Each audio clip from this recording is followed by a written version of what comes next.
Have you ever found yourself facing a customer with sky high expectations, feeling you're walking a tightrope, trying to meet their demands? You're not alone.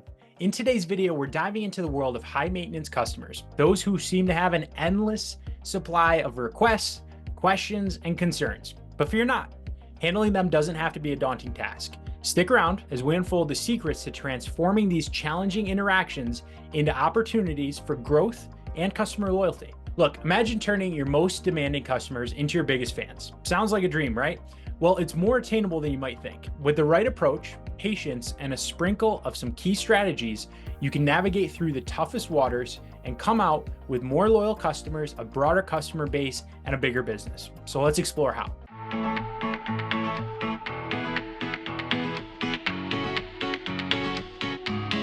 Okay, first up, you've got to control what you can control, and that's yourself. So you got to start with empathy. Start by putting yourself in their shoes. A high maintenance customer isn't being difficult just for the sake of it in their mind. They're looking for assurance that they're making the right choice.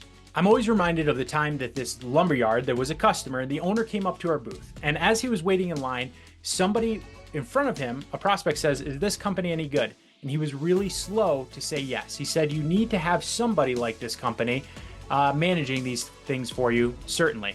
It was a great answer. And a kind answer, given that he was upset with our company. So as soon as I heard that, I pulled him to the side and said, "Hey, what's going on? Would you mind explaining to me how you're feeling?" And he was frustrated about an aspect of our service that he didn't feel was delivering results. So I thought for a minute and I kept asking him why.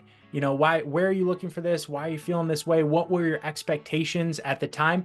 If I was in his shoes, I probably would have been frustrated too. And it turns out the report and information and performance he was looking for was just in a different aspect of our service offering, one that we hadn't done a good job of surfacing for him. So no wonder he was frustrated. But it all started by trying to understand exactly why he was frustrated and not dismiss him as just a disgruntled customer who is impossible to please.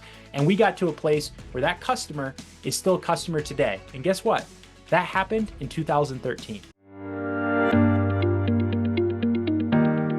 Next up, it's crucial to communicate what you can and cannot do from the get-go. So let's talk about my web development business, right? There are millions of different things you can do with a website, and I have multiple website businesses. But when it comes to helping customers, right, we need to set a reasonable box around the service that we're going to provide at the price we're going to provide it. Because just like offering a local service, plumbing, as a handyman, as a contractor, as a house cleaner, you could probably do tasks infinitely for your customer, but there has to be a box around what you will and won't do and what's included in that price. Taking the time to set 5 minutes ahead of time and say, here's what I'm going to do, here's what it'll cost. Now, what I'll discover is I can do X, Y, and Z, right? So in my case, I can build you e-commerce, I can integrate with Google Shopping, I can do all these fancy things. That would cost a lot more money and time than what I'm proposing, which is to build you a simple website. So it has to be clear from the beginning with the customer exactly what's in the box when you have a service-related business. And setting boundaries and expectations help manage high maintenance customers effectively. And it showcases the importance of transparency, and people who are high maintenance like that and want details are going to appreciate you more than other vendors because you've actually established the boundaries with them in a clear and concise way for the price, and they'll know what to expect. Next up, high maintenance customers appreciate attention to detail and they appreciate follow-up. So how can you do that?